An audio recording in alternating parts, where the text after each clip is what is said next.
Hello everyone, welcome to GS with concept classes. UPSC civil services 2021 का mains का paper चल रहा है और आज जीएस पेपर फर्स्ट का एग्जामिनेशन फर्स्ट सिटिंग में हुआ, जो कि क्वेश्चन मेरे पास अवेलेबल हो चुका है। और जीएस पेपर 2 का जब सेकंड शिफ्ट का एग्जामिनेशन ख़त्म होगा तो हम भी उसको जस्ट ही अपलोड कर देंगे। आज हम लोग केवल क्वेश्चन को सरसरी निगाह से देख लेते हैं और फिर अगर आप लोगों की डिमांड होगी तो उस क्वेश्चन को मैं एक्सप्लेन भी करूँगा। तो इस क्वेश्चन को लिखने का सही अप्रोच क्या होना चाहिए, देखिए हम लोग क्वेश्चन को फास्टली हम लोग देखते हैं। फर्स्ट क्वेश्चन है, भक्ति साहित्य की प्रकृति का मूल्यांकन करते हुए भारतीय संस्कृति में इसके योगदान का निर्धारण कीजिए। ये भक्ति साहित्य का क्वेश्चन था, है ना। भक्ति साहित्य की प्रकृति का मूल्यांकन करते हुए भारतीय संस्कृति में इसके योगदान का निर्धारण करें।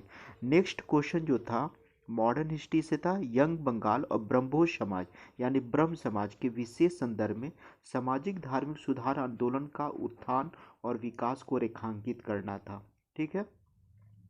नेक्स्ट क्वेश्चन जो था भारतीय रियासतों के एकीकरण की प्रक्रिया में, ठीक है, भारतीय रियासतों के एकीकरण की प्रक्रिया में मुख्य प्रशासनिक मुद्दों एवं एवं सामाजिक सांस्कृतिक समस्याओं का आकलन कीजिए। ठीक है, जो भारतीय रियासतों का एकीकरण किया गया था कि मुख्य प्रशासनिक मुद्दों और सामाजिक सांस्कृतिक समस्याओं का आकलन कीजिए। पॉलिटी का क्वेश्चन है। नेक्स्ट है नेक्स्ट है हिमालय क्षेत्र और पश्चिमी घाटों में भूस्खलन जो होता है उसके विभिन्न कारणों का अंतर स्पष्ट कीजिए। यानी हिमालय रीजन और पश्चिमी घाट में जो भूस्खलन होता है उसके डिफरेंट डिफरेंट रीजन है। ठीक है, उस रीजन पर एक व्याख्या करना था 150 शब्दों में। नेक्स्ट है गोंडवाना लैंड के देशों में से एक होने के बावजूद भारत के खनन उद्योग अपने सकल घरेलू उत्पाद में बहुत कम प्रतिशत का योगदान देते हैं। आप लोगों को पता है कि हमारा जो इंडिया है गोंडवाना लैंड का ही पार्ट है और गोंडवाना लैंड में मिनरल्स वगैरह काफ़ी ज़्यादा पाए जाते हैं। तो इतना मिनरल्स खनिज संपदा देश होने के बावजूद भी अभी जीडीपी में खनन क्षेत्रों का कंट्रीब्यूशन काफ़ी कम है। इस पर एक्सप्लेन करना था, ये भी अच्छा क्वेश्चन है। नेक्स्ट, शहरी भूमि उपयोग के लिए, ठीक है, शहरी भूमि उपयोग के लिए जल निकायों की भूमि उद्धार के पर्यावरणीय प्रभाव क्या है, उदाहरणों सहित समझाइए।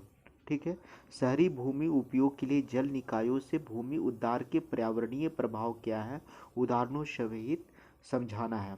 कहने का मतलब है कि अभी हम एक्सप्लेन नहीं करते हैं, बाद में हम लोग इस पर डिस्कस कर लेंगे। नेक्स्ट क्वेश्चन ज्वालामुखी से रिलेटेड है। ठीक है, 2021 में घटित ज्वालामुखी विस्फोटों की वैश्विक घटनाओं का उल्लेख करते हुए क्षेत्रीय पर्यावरण पर उनके द्वारा पड़े प्रभावों को बताइए। ज्वालामुखी विस्फोट अभी हाल फिलहाल बहुत सारे ग्लोबल वे में हुए हैं, तो उसका एग्जाम्पल देते हुए उसका इम्पैक्ट बताना है, पर्यावरणीय इम्पैक्ट क्या था। नेक्स्ट क्वेश्चन है, भारत को एक उपमहाद्वीप क्यों माना जाता है, विस्तार पूर्वक उत्तर दीजिए।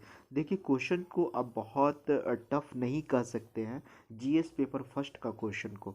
ठीक है, ठीक है, क्वेश्चन ठीक है। यूपीएससी अपना लेवल को मेंटेन रखी है, बहुत हाई भी नहीं की है। ठीक है, मुख्य धारा के ज्ञान और सांस्कृतिक प्रणालियों की तुलना में आदिवासी ज्ञान प्रणाली की विशिष्टता की जांच करें। मुख्य धारा के ज्ञान और सांस्कृतिक प्रणालियों की तुलना में आदिवासी ज्ञान प्रणाली की विशिष्टता की जांच करें। नेक्स्ट क्वेश्चन है, भारत में महिलाओं के सक्सेस सशक्तिकरण की प्रक्रिया में गीग इकोनॉमी की भूमिका का परीक्षण कीजिए। देखिए कितना अच्छा क्वेश्चन है। भारत में महिलाओं के सशक्तिकरण के लिए, वुमेन एम्पावरमेंट के लिए गीग इकोनॉमी, अभी जो गीग इकोनॉमी का जो इशू चल रहा है, तो गीग इकोनॉमी का क्या इंपॉर्टेंस रोल हो सकता है। अच्छा क्वेश्चन है, नरमपंथियों की भूमिका ने किस सीमा तक व्यापक स्वतंत्रता आंदोलन का आधार तैयार किया है। ठीक है, नरमपंथियों की भूमिका ने किस सीमा तक व्यापक स्वतंत्रता आंदोलन का आधार तैयार किया। नेक्स्ट क्वेश्चन है, असहयोग आंदोलन और सविनय अवज्ञा आंदोलन के दौरान महात्मा गांधी के रचनात्मक कार्यों को स्पष्ट कीजिए। ठीक है, यानी महात्मा गांधी का कंट्रीब्यूशन दिखाना है दोनों मूवमेंट में। नेक्स्ट है, दोनों विश्व युद्ध के बीच लोकतांत्रिक राज्य प्रणाली की एक गंभीर चुनौती उत्पन्न हुई है, इस कथन का मूल्यांकन कीजिए। नेक्स्ट है, विश्व की प्रमुख पर्वत श्रृंखलाओं के संरेखन का संक्षिप्त उल्लेख कीजिए तथा उनके स्थानीय मौसम पर पड़े प्रभावों का सदौरान वर्णन कीजिए।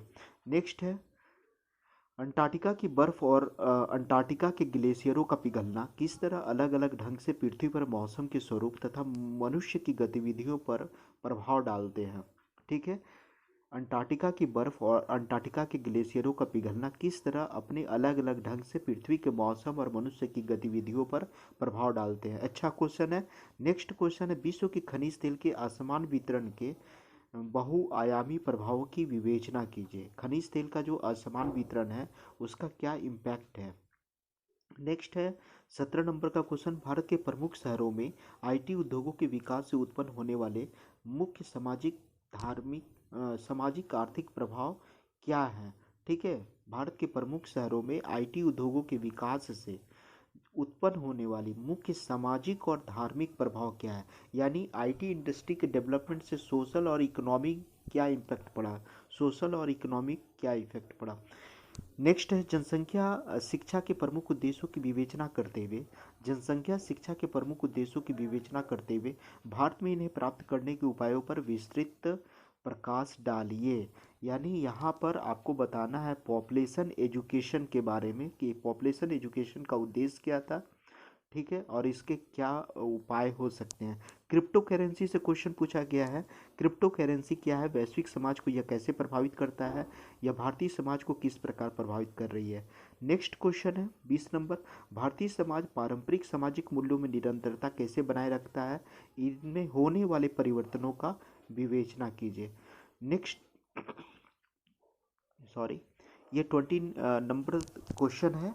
ठीक है, और हम लोग जो है फिर नेक्स्ट वीडियो में हम लोग मिलते हैं। Thank you very much for watching this video.